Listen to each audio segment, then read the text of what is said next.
انہوں نے کہا کہ یہ کیسے ہو سکتا ہے کہ میں نے جو کچھ کہا ہے نتیجہ اس کے بالکل برعکس ہو رہا ہے، اس کا رزلٹ 0 آ رہا ہے، بلکہ نیگیٹو میں، منفی میں جا رہا ہے۔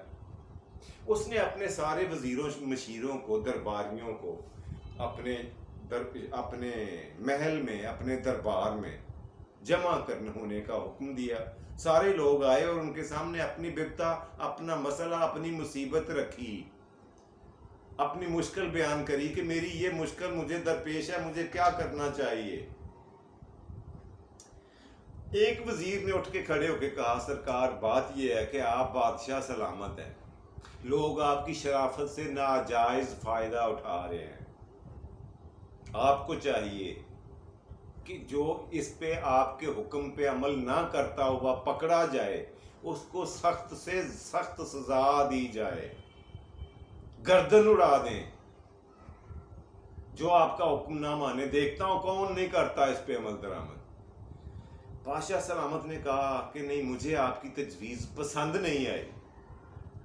وزیر نمبر 2 کی باری آئی، دوسرے نمبر پہ بیٹھا ہوا وزیر تجربہ کار اور سیانہ تھا۔ اس نے کہا بادشاہ سلامت بات یہ ہے کہ آپ نے ایک غیر فطری سا حکم نامہ اپنے ملک میں جاری کر دیا ہے، میں پہلے بھی اس کی فیور میں نہیں تھا، یہ آپ نے فضول سی حرکت کی جو اب آپ کا انا کا مسئلہ بن گیا، اب آپ کی عزت اور بے عزتی کا مسئلہ بن گیا، اور اس کے ذمہ دار کوئی اور نہیں ہے، آپ خود ہیں۔ اس طرح کا فرمان جاری کر کے آپ نے اپنا مذاق اڑوا لی، یہ ملک میں بھی اور دائیں بائیں ملکوں والے بھی یہ سوچ رہے ہیں کہ اس بادشاہ کے کہے کہ اس کے حکم کی ویلیو وقت کیا ہے، یہ تو دھیلے کا، اس کا روب دبدبا نہیں ہے، اس کی تو فرما برداری کرنے والا پورے ملک میں کوئی نہیں ہے، یہ جگ ہسائی کا باعث بن رہا ہے۔ کام یہ کریں کہ اپنا یہ حکم نامہ فوری طور پر واپس لے لیں، یہی بہتر ہے۔ اب انا تو ہر بندے میں ہوتی ہے، بادشاہ میں بھی تھی۔ اس نے کہا بات یہ ہے کہ ایسے کیسے ہو سکتا ہے کہ میرا دادا بادشاہ، میرا باپ بادشاہ، میں بادشاہ، ساری عمر میری تخت نشینی میں بادشاہت کرتے گزری ہے، اور اپنا ہی جاری کیا ہوا حکم رول بیک کر لوں، کال آف کر لوں، واپس لے لوں، ایسے کیسے ہو سکتا ہے؟ یہ تو میری انا کی تضحیک ہے، سیدھا سیدھا میری ایگو کو ہرٹ کرنے والی بات ہے، یہ بھی ممکن نہیں ہے، میں ایسا نہیں کر سکتا۔ اب بادشاہ سلامت نے دوسرے وزیروں کی طرف دیکھنا شروع کیا، لیکن کسی کی سمجھ میں کوئی کچھ نہیں آ رہا تھا۔ ایک دوسرے کے کان میں سرگوشیاں کر رہے تھے، لیکن کوئی اس مسئلے کا حل نکالنے سے قاصر رہا، کوئی بھی بتا نہیں پا رہا تھا کہ بادشاہ سلامت کو جو 2 تجاویز دی گئی ہیں انہوں نے دونوں رد کر دی ہیں، اب اور تیسری کیا ہو سکتی ہے؟ بادشاہ سلامت نے کہا کہ میرے دربار میں ایک حکیم صاحب ہیں، وہ بہت ضعیف اور بزرگ، آپ سارے لوگ اٹھ کر تشریف لے جائیں اور ان کو میرے پاس بھیجیں۔ وہ صاحب حکمت تو کرتے ہی تھے، ظاہر ہے وہ کوالیفائڈ حکیم تھے، مانے ہوئے حکیم اور طبیب تھے، تو ہی انہیں شاہی دربار میں نوکری ملی ہوئی تھی، لیکن بادشاہ سلامت بعض اوقات ان کی باتیں سن کر بہت متاثر ہوتے تھے۔ بادشاہ سلامت نے بلوا بھیجا جی ان کو، حکیم صاحب آ گئے، ان کو بیٹھنے کا کہا، بادشاہ سلامت نے بیٹھے، ان کو پانی چائے کا خاطر تواضع کی گئی شاہی خزانے سے، شاہی دربار کی شان و شوکت کے مطابق، شاہی آداب کے مطابق، اور بادشاہ سلامت نے اپنی ساری بپتا حکیم صاحب کے سامنے کھول کر رکھ دی، الف سے لے کر یہ تک ان کو ساری بات سنائی، اور ان سے یہ کہا کہ اب مجھے پہلا اور آخری بندہ آپ ہو جو مجھے اس کا سلیوشن، اس مسئلے کا پراپر حل بتا سکتے ہو، اگر آپ کے پاس بھی نہیں ہے تو پھر دنیا میں کسی کے پاس اس کا حل نہیں ہے۔ حکیم صاحب سوچ میں پڑ گئے. انہوں نے کہا آپ نے میرے نحیف اور کمزور کندھوں پر بہت بڑی ذمہ داری ڈال دی ہے. میں کوشش کروں گا آپ کی توقع پر پورا اتروں. بہرحال جو آپ نے اعتماد اور جو بھروسہ میرے اوپر کیا ہے، جو مجھے عزت بخشی ہے، اس کے لیے تو میں آپ کا مشکور ہوں. لیکن مسئلہ، آپ کی مشکل واقعی گمبھیر ہے. اتنا آسان کام نہیں تھا. کاش آپ یہ حکم جاری کرنے سے پہلے مجھ سے مشورہ کر لیتے تو نوبت یہاں تک نہ آتی. آپ کا شاہی فرمان آپ کی جگ ہسائی بن کر آپ واپس پلٹ کر آپ کے منہ پر آ کے نہ لگتا. لوگ آپ کے بارے میں طرح طرح کی باتیں نہ کرتے، آپ کی بے عزتی نہ ہوتی، آپ کے شان و شوکت میں گستاخی کرنے کی کسی کو جرت نہ ہوتی. اگر آپ نے یہ حکم نامہ شاہی فرمان جاری کرنے سے پہلے بندہ ناچیز سے مشورہ کر لیا ہوتا تو خیر. اب مجھے یوں کریں کہ مجھے ایک رات کا ٹائم دیں. صبح کا وقت ہوگا اگلے دن، مجھے رات سوچنے دیں. میں صبح آؤں گا آپ کے پاس اور اس کا کوئی حل نکالیں گے. حکیم صاحب شام کو اپنے گھر گئے اور ان کی سمجھ میں بھی کچھ نہیں آ رہا تھا. انہوں نے اپنی بیوی سے بات کی. حکیم صاحب نے اپنی بیوی سے مشورہ کیا کہ بھلی لوگ، اللہ کی بندی، بادشاہ سلامت اس مصیبت میں پھنس گئے ہیں اور اتنی بری طرح سے پھنسے ہیں کہ انتہائی پریشان ہیں. اب جو بات میری سمجھ میں بھی نہیں آ رہی وہ تم ہی بتاؤ کہ ماجرا کیا ہے. اس عورت نے، وہ بھی لگتا ہے کوئی سیانی تھی حکیم صاحب کی طرح، اس نے کہا اصل میں بادشاہ سلامت کا کام یا حکم غلط نہیں تھا، اس حکم کو نافذ کرنے کا انداز غلط تھا. یہ طریقہ جو انہوں نے اپنایا ہے یہ غلط ہے. ان کی نیت بری نہیں تھی، مگر ان کا طریقہ، ان کا انداز پوری پبلک کو، سارے ملک کی قوم کو ایک آنکھ نہیں پایا، انتہائی برا اور بھدا لگا ہے.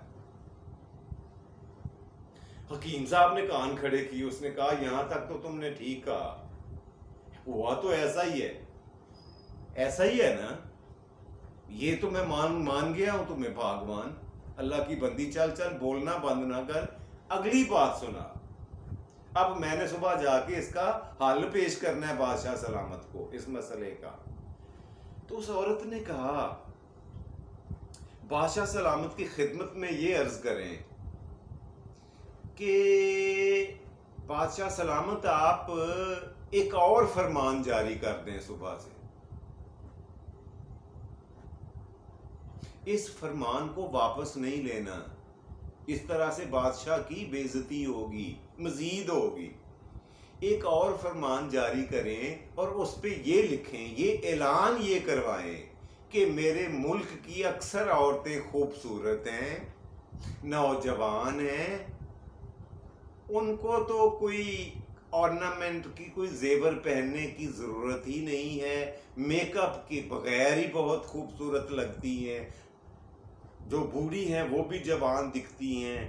اس لیے میری خواہش ہے کہ وہ لڑکیاں جو خوبصورت ہیں وہ میک اپ نہ کیا کریں، نہ زیور پہنا کریں.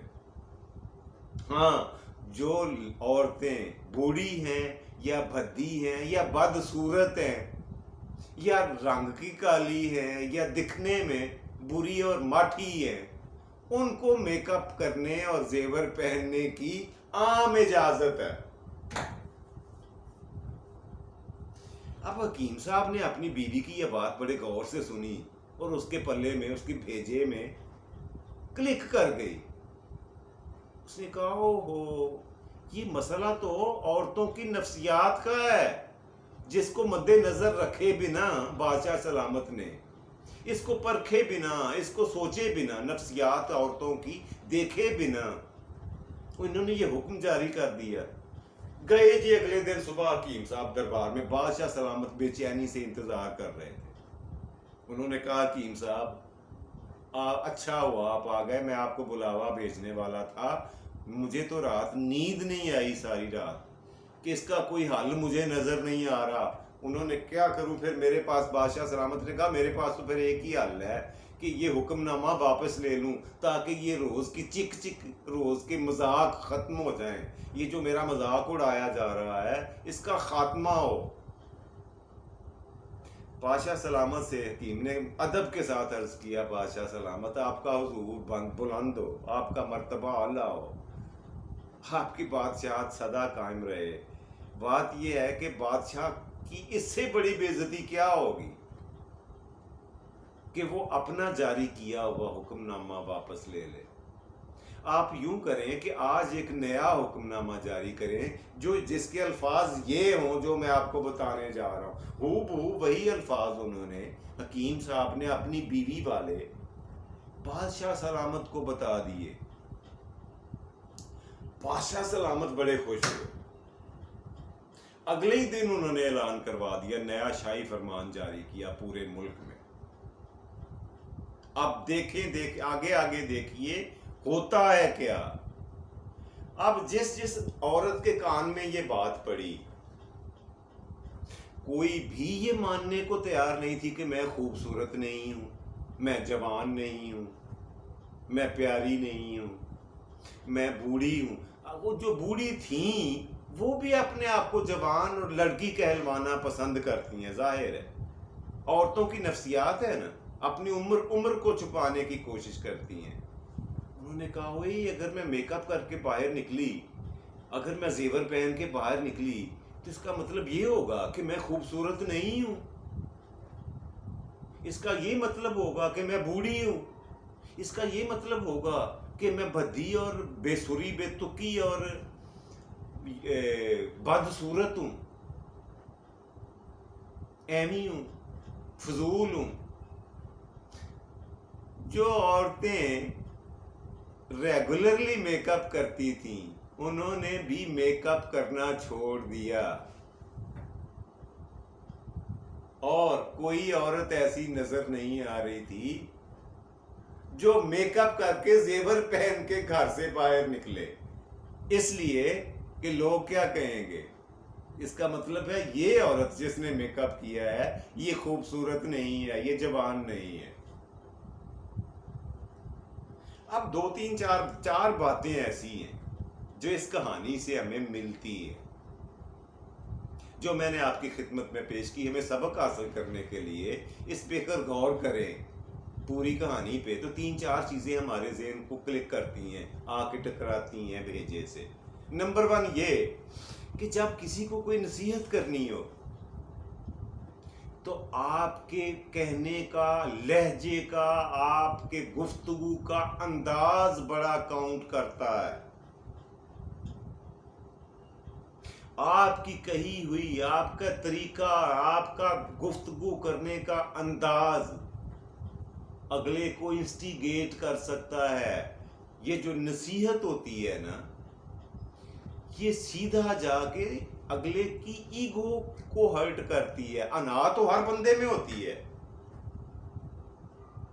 کس میں نہیں ہوتی، لیکن اپنی برائی سننے کو تیار کوئی نہیں ہوتا۔ اگر کسی کی برائی کرنی بھی ہو نا تو اس انداز سے کریں کہ اس کی پہلے خوبیاں گنوائیں، اس کو یہ بولیں کہ آپ میں یہ بھی خوبی ہے، وہ بھی خوبی ہے، پہلے اس کو خوش کریں، نفسیاتی طور پر، ذہنی طور پر اسے تیار کریں کہ اپنی خامی سن لے اور بخوشی اس کو ریموو کرنے کی بھی سوچ لے۔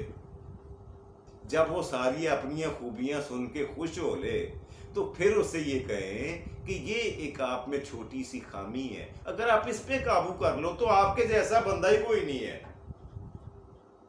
یہ طریقہ ہوتا ہے کسی کو نصیحت کرنے کا، کسی کو اس کی برائی بتانے کا۔ یہ بالکل ایسے ہی ہے جیسے کسی کو اگر کڑوی دوائی دینی ہو کسی مریض کو، تو اسے اگر آپ گڑ میں لپیٹ کے دیں گے نا تو بڑی آسانی سے وہ نگل لے گا۔ لیکن اگر گڑ میں نہیں لپیٹیں گے، گڑ کا کور نہیں لگائیں گے اس کے اوپر، تو وہ اس کے گلے کسی اندر نیچے جانے کی بجائے واپس باہر آ جائے گی، وہ اسے نگلنے کی بجائے اگل دے گا، اسے ڈائجسٹ نہیں ہو سکتی، اس کو وہ ہضم ہو ہی نہیں سکتی، اس لیے کہ اس میں کڑواہٹ اتنی ہے۔ اس کڑواہٹ کو چھپانے کا فن اس کو آنا چاہیے جو وہ دوائی کھلانا چاہتا ہے، اس کو پتا ہونا چاہیے کہ اس مسئلے کا کیا حل ہے، اس مصیبت کا۔ اور انسانی نفسیات اور خاص طور پر عورتوں کی علیحدہ ہوتی ہیں، مردوں کی علیحدہ ہوتی ہیں۔ آپ کا لہجہ، آپ کا انداز گفتگو، بری سے بری بات کو، غسیلی سے غسیلی بات کو اتنے بہتر انداز میں پیش کر سکتا ہے کہ سننے والا بجائے غصہ کرنے کے خوش ہوتا ہے۔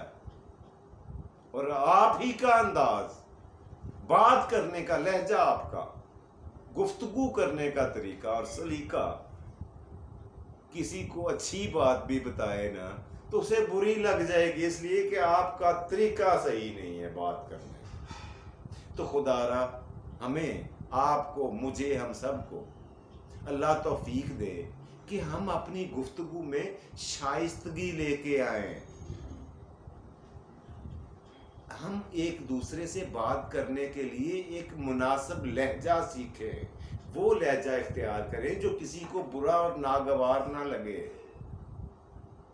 جو کسی کی صحت پہ، کسی کی طبیعت پہ ناگوار نہ گزرے۔ گفتگو کرنے کا انداز بڑا وزن رکھتا ہے، یہ انداز ہی تو ہوتا ہے جو بات کے معنی تک بدل دیتا ہے۔ بات وہی ہوتی ہے، یقین جانیے کہ اس کو، بات کو بولنے کا انداز اسے منفی سے مثبت اور مثبت سے منفی بنا سکتا ہے، صرف طریقہ گفتگو۔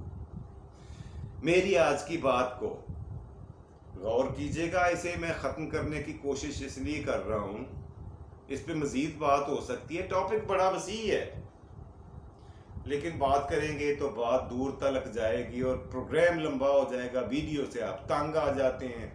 تو پھر میں کوشش کرتا ہوں کہ اسے شارٹ سے شارٹ، کم سے کم کر کے، کٹ کر کے، چھوٹا کر کے، مختصر کر کے آپ کی خدمت میں پیش کروں۔ تو یوں ہم آج کی اپنی کہانی کا کرتے ہیں دی اینڈ، اور اگلے سیگمنٹ کی طرف بڑھتے ہیں۔ آج کا سوال، پچھلے سوال میں نے آپ سے یہ پوچھا تھا کہ اللہ کے کس نبی کا لقب نجی اللہ ہے؟ جی، تو ان کا نام ہے حضرت نوح علیہ السلام، ان کا لقب ہے نجی اللہ۔ جی، تو آج کا سوال نوٹ فرما لیں، جس کا جواب آپ نے مجھے کل تک بتانا ہے۔ قرآن پاک، قرآن مجید فرقان حمید کی جو ہمارے پاس بک ہے، کتاب ہے، ایک خاص زمانے تک، کئی سالوں تک، بلکہ یوں کہیں کہ صدیوں تک اس کے اوپر اعراب نہیں تھے، زیر زبر، مد شد جزم، یہ کچھ نہیں تھا۔ اب عربی لوگ تو اسے آسانی سے پڑھ لیتے تھے، کیونکہ ان کی مدر ٹنگ تھی، مدر لینگویج تھی، مادری زبان تھی، لیکن ہمارے جیسے عجمی لوگ جو تھے، ان کو پڑھنے میں، سمجھنے میں اور سمجھانے میں، پڑھانے میں بڑی دقت ہوتی تھی۔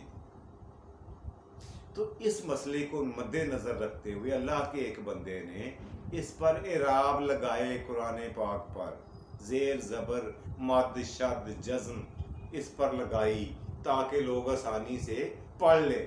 اس شخصیت کا نام آپ نے بتانا ہے کہ یہ اللہ تبارک و تعالیٰ نے یہ اپنا یہ محبوب کام کس شخصیت کو یہ توفیق دی کہ وہ یہ کام کرے، اور اس نے کیا، اس کا نام آپ نے بتانا ہے۔ آج کے پروگرام کا تیسرا مزیدار اور آخری سیگمنٹ، آج کا شعر، آج کا شعر جو میں آپ کی خدمت میں پیش کرنے جا رہا ہوں وہ بڑا مزیدار ہے، آپ سن کے خوش ہوں گے۔ آج کا شعر کچھ اس طرح سے ہے: تمہارے بعد خدا جانے کیا ہوا دل کو، تمہارے بعد خدا جانے کیا ہوا دل کو، کسی سے ربط بڑھانے کا حوصلہ نہ ہوا۔ اپنا اور اپنے پیاروں کا ڈھیر سارا خیال رکھیے گا۔ اللہ سبحانہ و تعالی آپ کو آسانیاں عطا فرمائے اور آسانیاں تقسیم کرنے کی توفیق دے۔ مجھے اپنی دعاؤں میں یاد رکھیے گا۔ اپنے میزبان جاوید اقبال کو دیجیے اجازت۔ گڈ نائٹ، شب بخیر، خدا حافظ، پاکستان زندہ باد۔